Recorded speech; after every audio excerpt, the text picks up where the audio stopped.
Alright, so taking a look at this seal system, um, I have been trying to make sure the unit is in home position so when I do all the replacement and stuff, won't have no issue.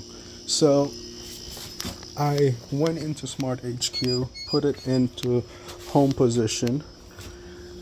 So I had started getting air out of the calibrator tube and also out of the freezer, but all of a sudden I'm getting out of the freezer inlet but none coming back out of the fresh food inlet.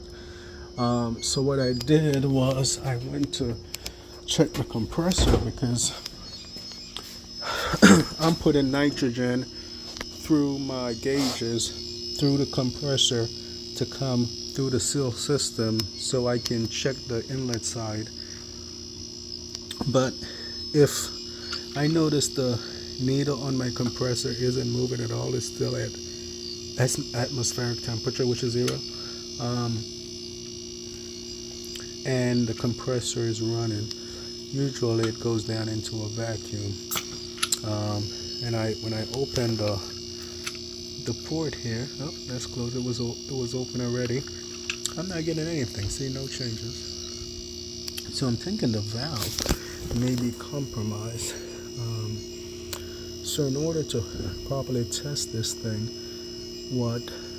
test to make sure that the three-way is open, what I'll have to do is most likely, let me see here,